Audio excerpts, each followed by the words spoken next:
ఇప్పుడు ఈ కుంభమేళాకి ఇన్ని రోజుల నుంచి ఇన్ని రోజుల వరకు వెళ్ళాలి అని ఉంది. నాకు కుదరక లేకపోతే ఇంత జనతాకిడికి నేను భయపడి ఇవి అయిపోయాక వెళ్ళినా నాకు అలాంటి ఫలితమే దక్కుతుందా? మామూలు మురిగిపోతుంది, హ్మ్. ఒంటి మురిగిపోతుంది. అదే జనరల్గా మా నార్మల్ టైంలో ఉండేటువంటి శక్తి వస్తుంది. ప్రత్యేక సమయాల్లో ప్లాంటరీ అంటే మన గ్రహాలు ఉన్నాయి కదా, గ్రహాలన్నీ కూడా వారి యొక్క ఒక స్థితిలోకి వచ్చినప్పుడు కాంబినేషన్ ఆఫ్ రేస్ ఆ ఎనర్జీ అనేది ఫ్లో అవుతుంది. వాటరే గ్రహిస్తుంది. నువ్వు గుర్తుంచుకో, గ్రాహ్యం అంటే గ్రహం అంటే గ్రాహ్యము, టు అట్రాక్ట్ అండి. మన పదాలు ఎంత గొప్పవో చూడు. ఆ గ్రహించే శక్తి వాటర్ మాలిక్యూల్స్కే ఉంటుంది, వాటర్ బాడీస్కే ఉంటుంది. అందుకే మనం ఎవరైనా చెప్పించాలన్నా వాటర్ బాడీతో చెప్పిస్తాం. మంత్రాన్ని వాటర్ బాడీ గ్రహించి ఇలా అనగానే వెంటనే మేనిఫెస్ట్ అవుతుంది. మన పూర్వీకులు కూడా ఋషులు చూడేలా నీళ్ళు చల్లుతారు. ఇప్పుడు కూడా ఏదైనా శుద్ధి చేయాలంటే నీళ్ళు చల్లుతాం. అంటే వాటర్ బాడీస్లోని ఎనర్జీ నిక్షిప్తం అవుతుందనే సంగతి అంటే సౌండ్ని గ్రహిస్తాయి అన్నమాట. నువ్వు ఈ వాటర్ బాటిల్ ఉందమ్మా, రేపు నుంచి నువ్వేం చేస్తావంటే ఇదంతా రేపు రాబోతుంది. నేను యోగాన్ని ప్రాక్టీస్ చేస్తాను అందరి చేత. ఓకే. రేపు రాబోయే రోజుల్లో ఈ వాటర్కి శరీరానికి ఉన్నటువంటిది ఈ మంత్రశక్తిని ఎలా నిక్షిప్తం చేయాలి వాటర్లో. రోజు నీ వాటర్లో నువ్వు మంత్రం చెప్తాను, ఆ మంత్రంతో ఇలా రోజు చెప్పి తాగేవనుకో ఒక రోగం పోతుంది. అది ఎలా అంటే ఇదంతా మూఢనమ్మకం అనకూడదు. ఎస్, మూఢనమ్మకమే. ఎప్పటి వరకు నువ్వు మూడు అవుతావో దాని వెనకున్న రీజన్ తెలియదు, అప్పటి వరకు మూఢనమ్మకమే. రీజన్ తెలిసిన తర్వాత, ప్రయోగానికి నిలిచిన తర్వాత, ప్రయోగం ద్వారా నిరూపించిన తర్వాత ఇది నమ్మకం అవుతుంది. ఎప్పటి వరకు దానికి వెనక లాజిక్ నీకు అర్థం కాదో అప్పుడు అది మూఢనమ్మకం అవుతుంది. ఇప్పుడు నువ్వు చెప్పినవన్నీ మూఢనమ్మకాలే. ఎప్పటి వరకు? నేను చెప్పనంత వరకు. నేను తెలుసుకున్నాను కాబట్టి అది నమ్మకం అవుతుంది. నీకు మూఢనమ్మకమే, నీకు తెలియదు కాబట్టి. ఇప్పుడు నీళ్ళు మంత్రశక్తి ఎలా అవుతుందంటే వాటర్ మాలిక్యూల్స్ ఒక ప్రయోగం ఉన్నది. దాన్ని రోజు మంత్రం చెప్తే స్పందిస్తే అలైన్మెంట్ మారుతుంటుంది. అందుకే మనకి పూజ చేసేటప్పుడు ఆచమ్యా కేశవాయ స్వాహ, మాధవాయ స్వాహ, గోవిందాయ స్వాహ, నారాయణాయ స్వాహ అని మంత్రం చదువుతాం. ఇక్కడ వేసినటువంటి నీళ్ళ యొక్క పరిధిని బట్టి ఈ మంత్రం యొక్క ఎనర్జీ ఫీల్డ్ మాలిక్యూల్స్ని అలైన్మెంట్ చేస్తుంది. అలైన్మెంట్స్ చేసి తాగిన తర్వాత ఈ అలైన్మెంట్ క్వాంటమ్ థియరీ మీకు అర్థమవుతుందో సైన్స్ అర్థం కాదు. అర్థమవుతుందండి, చెప్పండి. క్వాంటమ్ థియరీ అంటే కొన్ని ఇప్పుడు ఒక బ్యాక్టీరియా ఒకటి నీలో ప్రవేశపెట్టానుకో, అది 1 2 అవుతుంది, 2 4 అవుతుంది, 4 8 అవుతుంది, 8 16 అవుతుంది. ఇప్పుడు నువ్వు బిడ్డగా తయారవనుకో, ఒకే కణం లోపల ప్రవేశించి అది రోజుకి ఒక రోజులను 2 4 4 8 8 32 8 16 16 32 ఇలా మారిపోతూ బిడ్డగా తయారవుతుంది. ఒక రోజులోనే బోల్డ్ మార్పు వచ్చేస్తుంది శరీరంలో. ఒక్క కణం. దాంట్లో ముక్కు ఉంటుంది, కళ్ళు ఉంటుంది, ముక్కు 2 బెజ్జాలు ఉంటాయి, మధ్యలో గోడ ఉంటుంది, కన్ను ఉంటుంది, ఆ కన్నుకి కన్నురెప్పలు ఉంటుంది, కనుబొమ్మలు ఉంటాయి, కన్నురెప్పలు ఉంటాయి, కన్ను రెప్పలకి ఈ వెంట్రుకలు ఉంటాయి, నల్లగుడ్డు తెల్లగుడ్డు, పళ్ళు 16 32 అరేంజ్మెంట్స్. ముందు ఈ పళ్ళు కోరగాను, ఈ పళ్ళు పలచగాను, ఈ పళ్ళు వెనక దంతాలుగా. ఒక్క దాంట్లో ఇన్ని అలైన్మెంట్ ఎలాగైతే జరుగుతుందో అలాగే క్వాంటమ్ థియరీ ప్రకారం, క్వాంటమ్ ఫిజిక్స్ అంటారు, క్వాంటమ్ ఫిజిక్స్ ప్రకారం ఈ నీళ్లు తాగితే వాళ్ళు అనుకున్నారు మూఢనమ్మకం అని. నీళ్ళే కదా అంటారు. నీళ్ళు కాదు అవి, హైడ్రోజన్ బాంబ్. అది ఏంటి? Hydrogen bomb. నీళ్ళు ఏమంటారు? సైంటిఫిక్ వాల్యుయేషన్ ఏంటి? H2O అని. H2Oనా? ఓకే. H2 అంటే ఏంటి? 2 molecules of hydrogen. Okay. O means O stands for oxygen. 1 molecule of oxygen.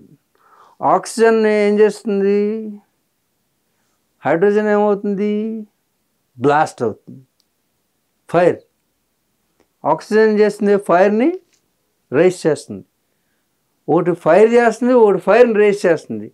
ఈ 2 గుణాలను కలిపేస్తే నీరు అయిపోతుంది. చూడు, ఆపోజిట్. మరి ఇది సైన్స్ అయినప్పుడు మేము చెప్పే మంత్రాన్ని ఎప్పుడైనా నువ్వు రీసెర్చ్ చేసావా? ఇది నీళ్ళే కదండి, మీరు మంట అంటారేంటి, హైడ్రోజన్ బాంబు అంటారేంటి అని నువ్వు అనొచ్చు. నీళ్ళండి, అది మంటని ఎలా అంటారు? 2 విడదీస్తే పెద్ద విస్ఫోటం జరుగుతుంది. మరి దాంట్లో కనబడుతుందా మంట? లేదనడానికి ఎలాగ అంటాడు సైంటిస్టు? అంటే వాడికి తెలుసుకున్నాడు కాబట్టి H2O అంటున్నాడు. అలాగే ఆధ్యాత్మిక దైవశక్తిని గురించి, దైవం గురించి, ఈ నమ్మకాల గురించి రీసెర్చ్ చేసి నువ్వు తెలుసుకుని అప్పుడు మాట్లాడాలి. అప్పటి వరకు నువ్వు చెప్పిన మూఢనమ్మకం కూడా మూఢనమ్మకమే. ఏంటి, నువ్వు మూఢనమ్మకం అనేది కూడా ఒక మూఢనమ్మకం. There is no reason for it. Why you are saying? Do you know about the నమ్మకం? అక్కడ వాళ్ళు చేసేది నీకు తెలియనప్పుడు మూఢనమ్మకం అని ఉట్టిన నోటితో మాట్లాడు, నువ్వు తెలుసుకుని చెప్పు.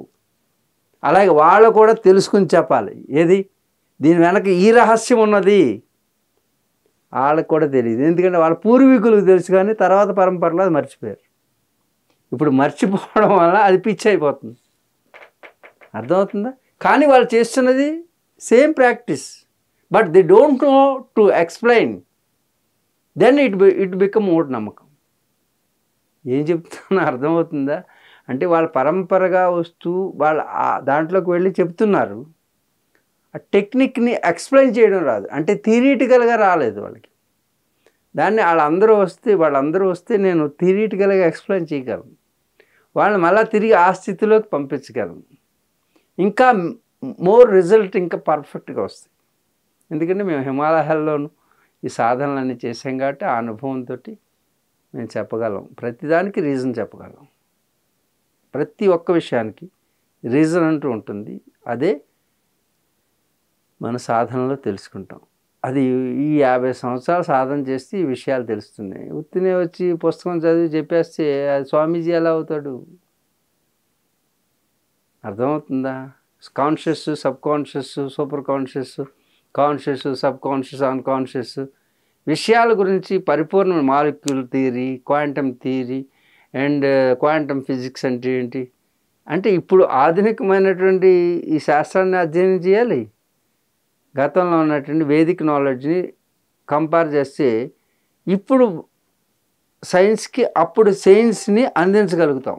అప్పుడు మన భారతదేశ యువత యాక్సెప్ట్ చేస్తుంది.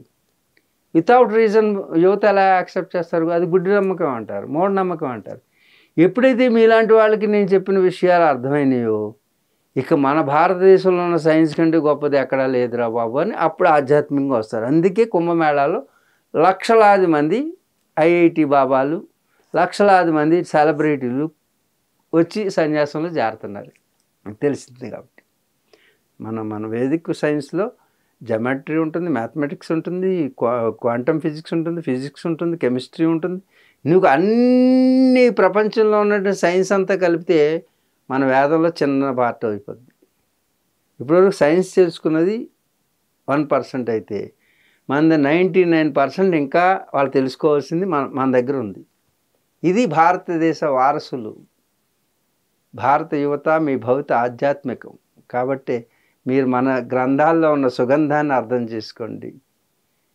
మనకు ఎవ్వరికి ఏ సైన్సు చదువుకోకర్లా, మన సైన్స్ ఇచ్చినటువంటి ఆధ్యాత్మిక జ్ఞానాన్ని అందుకుంటే ఈ విశ్వ రహస్యాలన్నీ కూడా మన శాస్త్రాల్లో ఉన్నవి. దానికి వారసులు మీరు. అలాంటి సంపద మీ దగ్గర ఉన్నది, మీ డిఎన్ఏలో ఉన్నది. కాబట్టి యువత భవిత మీదే. ప్రపంచానికి విశ్వగురువు మీరే కాబోతున్నారు. మా వయసు అయిపోయింది. We are exiting people, you are enter the people. భవిష్యత్తు మీది. కాబట్టి మీరు అందరూ భారతదేశ సంస్కృతిని, సంప్రదాయాల్ని గౌరవించి వీటిని రీసెర్చ్ చేయడానికి ప్రయత్నం చేయండి. మన వేదాలని, ఉపనిషత్తుల్ని. మీలో అపారమైన జ్ఞానం ఉంది. ఇతర దేశాలు వాళ్ళ డిఎన్ఏలో అది లేదు కాబట్టి వాళ్ళకి అర్థం కాదు. మీరు చాలా బాగా సులభంగా అర్థం చేసుకోగలుగుతారు. కాబట్టి చదువు కొనండి కానీ విద్యావేత్తలకండి. చదువు జీతాన్ని ఇస్తే విద్య జీవితాన్ని ఇస్తుందని చెప్తుంటాం. జీతం కోసం చదవండి, జీవితం కోసం విద్యావంతులు కండి, విశ్వగురువులుగా కండి. దేశ భవిత మీదే. యువత మేలుకో.